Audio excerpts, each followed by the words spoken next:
Hi, everybody. Welcome to this broader video series, which is designed for financial advisors and attorneys who are looking at how to build an advanced planning team.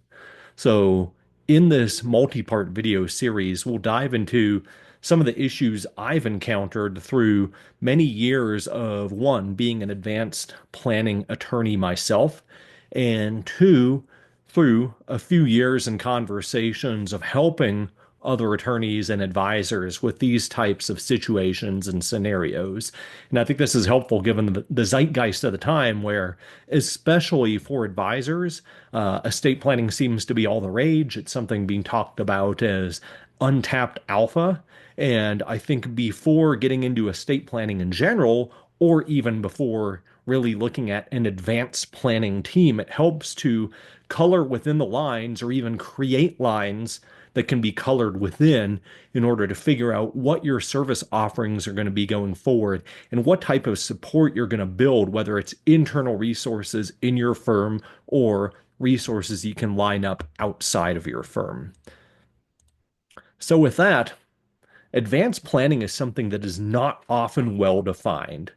And before we get into it, often it runs headlong, I think, into a lot of the other areas of alpha, especially for financial advisors, where often it is easy to, I don't think it's a fair term to come up with gimmicky, but it's easy to find flashy things that create flashy results that can you quickly be implemented in the present, or at least within a 1 year time frame, and can quickly have illustrated a long-term numeric benefit that can be put onto paper for clients. And that's all fine and dandy. That might work initially in the advanced planning realm to get clients interested, but where the rubber truly meets the road in advanced planning, especially when it comes to permanent wealth transfers, is in the long-term support and resources you can provide. So, much like you can get yourself in trouble with quick and easy, you can also get clients in trouble with quick and easy. So, if you're not ready to support clients through the necessary steps to plan for, implement, and maintain permanent transfers of wealth, this is not an area I would advise you diving into. And that brings us to what is often thought of as advanced planning, which is basic estate planning. And without getting into the weeds on who exactly can draft documents, I know there's a ton of providers out there that'll help you with this now without even having to implement or involve an attorney-client relationship. Beyond that issue, I think that the common misconception, and this is another area that's often undefined, is that estate planning equals advanced planning. I routinely look at advisors' websites and they say, oh, yeah, we provide estate and legacy planning. But there's zero context to that. There's no definition of services. There's no clarification on what exactly will be provided. And more importantly, from my perspective as an attorney, what will not be provided. I think having that expectation set out front, even in your marketing copy becomes a very important point when you're planning strategically as to how exactly you're going to sell advanced planning within your firm itself. And there's really an overemphasis on the technical side of things as well.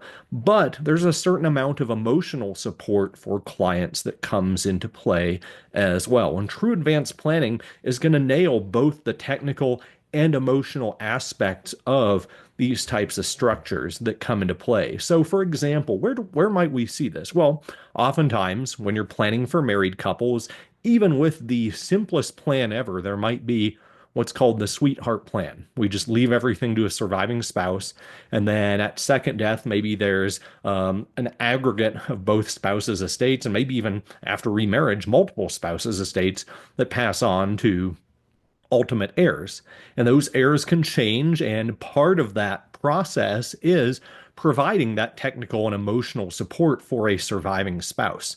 And this often comes up in discussions where post-divorce or post-death there's support for a widow, especially for a situation where the less moneyed spouse all of a sudden has money and finds themselves having to deal with that too. But how do we deal with, for example, a mirror image plan where it's the more moneyed spouse that dies or second, and they're widowed by the less moneyed spouse, and all of a sudden they're locked into a type of wealth structure plan that might not have necessarily fit the balance sheet at the end of the day. So ultimately, when we look at this, we have to compare, less moneyed or more moneyed, not just from a numerical perspective, but also from the emotional and the support perspective. Because I guarantee if you use those terms in a client meeting, it's going to go over like a lead balloon. It's often the situation where the balance sheet doesn't necessarily reflect what each spouse has contributed or even feels they've contributed, because even if one is out making the money, that's often because of the efforts of another at home raising kids or doing things like that. And it's all these types of issues from an emotional support side you need to be ready to walk through if you want to delve into this advanced planning realm. That ultimately we're lining up both the technical and the emotional at the end of the day, not just in terms of the right now, what helps us feel good getting the estate planning document signed, but also the long term. What do we do when it's time to actually carry out these instructions and this plan and implement everything? So with this, when we look at the sweetheart plan versus what's often considered more advanced planning, this is where technical often misaligns too. How prepared are you to pivot from basic wills or revocable trusts into those that have more advanced pour overs and funded structures and other things that need to align with lifetime wealth transfers, and the even more increased emotional support that that brings with it as well, not just for a surviving spouse, but ultimately for heirs who are left wondering, what is a trust? How do we navigate this? Because truth be told, we live in a world where a lot of people are accustomed to individual ownership of wealth, and very few, including advisors and attorneys, are prepared either technically or emotionally for the paradigm shift in how ownership of wealth is interpreted through a trust. So ultimately, what I think is helpful before you even jump in is kind of starting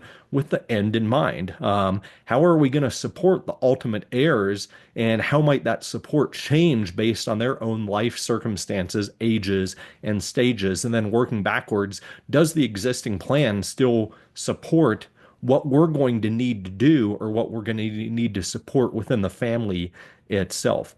Again, that's a highly existential question, because the broad theme of this video, if you haven't picked it up, is that you can't create a firm rubric necessarily for walking through the emotional support a client is going to need if and when a loved one within the family system dies. So within this, resources count. When we're doing advanced planning, chances are, if you're watching this video, you don't feel prepared personally to step into a lot of situations and start suggesting more advanced wealth transfer techniques, or even lifetime permanent transfers of wealth, and how you're going to guide through those and support those. And I think ultimately resourcing becomes important because, again, this isn't just about implementing the initial transfer, it's also about supporting on the back end as well. Now, traditionally, we completely outsource this to a trustee. And that's for good reason, because the trustee serves the trust. They can't serve you and they can't serve your clients necessarily. There's always conflicts of interest. And I think, especially in the attorney market, attorneys often by necessity have to separate themselves once a permanent wealth transfer has been made. Now, I think that's something that needs to be thought of more holistically to begin with. But that issue aside, I think the biggest thing you need to be ready to do if you want to go up market, if you want to have an advanced planning practice, is to start cultivating trustee relationships, especially with independent trustees to whom you can refer business as it comes up without expectation of any reciprocation in return. Because ultimately, what this is about lining up resources and determining whether they're going to be in-house or external. And where they're external, I think it's important to be able to illustrate to the client, okay, here's how we kind of contract this out. Here's how we line up the necessary parties, because we have areas we specialize in Outside parties have areas they specialize in, but we want to build a synergistic relationship where one plus one might equal three. And I think that's kind of the navigational point of advanced planning. And it's not something necessarily that can be supported 100% by software. It's easy to think you can get an off-the-shelf estate tech type of software setup, but you've got to have the right people to actually use those tools and provide the emotional support that can only be supplemented by those tools and not necessarily be replaced. So, in terms of where you start, I think a classic example of where advanced planning often goes wrong that we've seen through many decades is in islets and crummy trusts in general. So, on this channel and on my newsletter, I've talked about a lot of the errors and faux pas that come up with crummy trusts and some of the issues in how exactly they are implemented and administered. So, I wish I had the quote in front of me. I remember somebody commenting on LinkedIn a few weeks ago about how many islets they come across where they were suggested by an advisor. Once they were put in place, nobody touched it with a 10-foot pole. Nobody wanted to help the client actually maintain the thing, doing things like crummy letters or determining a contribution schedule annually for the payment of premiums of life insurance through the trust structure itself. So I bring that up to say that if you truly think this might be a good idea, it creates a new dynamic in the client relationship you have to have between your internal procedures and what the client is willing to do. So I think the ILET or any crummy trust is a good testing or starting point to one, build your own model, and two, be able to test it with a client and build that trusting relationship so that, for example, you can start small with this and say, after a few months or years, hey, we're nailing this. We think we're ready to go to the next step and start moving up in terms of the strategies that can be implemented. And with this, I think it's also important to note too that as we move on in this series, we're not talking about specific structures today across the board, but ultimately the structures we use are going to run headlong into the fact that one, we're making permanent transfers of wealth, usually in a fashion that an individual making that transfer can't ever benefit from again.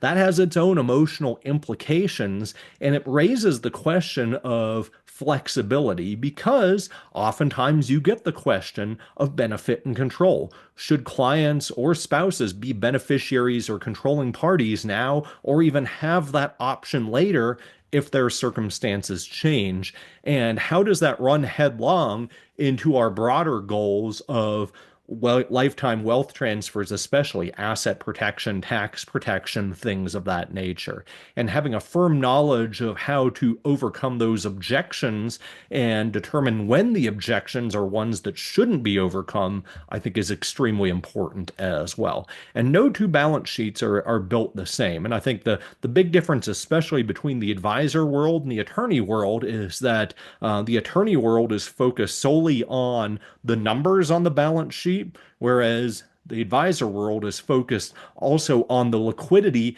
and manageability of the assets and numbers on that balance sheet as well. But if you're going to go into advanced planning, even if you have a skill set that is used to just liquid wealth, you've got to be able to reach out and grab some of that illiquid wealth and even really contribute in a situation where the bulk of the balance sheet is made up of that illiquid wealth. And I think within that illiquid wealth, the types of strategies are going to be based as well on one, the potential exit, the making that illiquid wealth liquid at some point during the client's life, and also the difference between an asset that's being held long term for appreciation and investment but is illiquid now versus an asset that is illiquid but is highly cash flowing today. And I think really looking at the balance sheet holistically across not just the balance sheet of the clients themselves, but how that balance sheet will look after there's permanent transfers of wealth, and we're aggregating together all these various trusts and other structures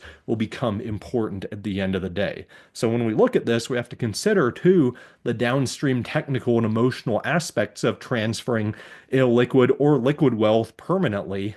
And is there a plan to make it liquid? Because that itself can run headlong into some of the types of transfers we're going to look at that might work well right now for illiquid wealth, but don't necessarily work well when that wealth is made liquid, both in terms of what happens afterwards and the tax consequences of that up front. So keeping all these pieces aligned is important. And I bring this all up to say that this is a strong foundation for the questions I think you need to be able to ask yourself internally within your organization or your firm, because this isn't all about set it and forget it. Really, what you have to do is be able to create a long-term plan to be able to service advanced planning techniques and transfers of wealth inherent in those, whether that's your own in-house resources or resources you're using externally, but also done in a way where you can illustrate what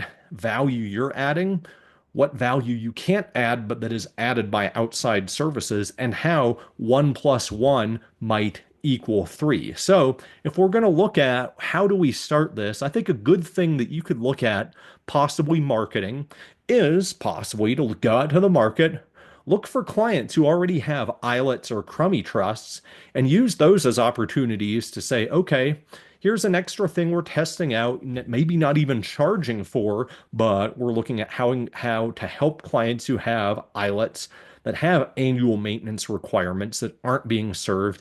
Can we indeed serve those requirements? This gives you a chance to build a process and a chance to build trust with a client, while also having a chance to test, okay, there's only so much you can do. Is the client willing to take your recommendations in terms of annual maintenance? And this is where software can help technically, but not necessarily emotionally. Because it's one thing to get a reminder that, okay, here's a crummy contribution, or client, you need to move money to this bank account. It's another one for them to have that in their face every year and be like, oh my gosh, I am so tired of this. Why do we keep having to revisit this and do it every year? Why does this have to take up mental space in my brain? Why do I have to deal with this?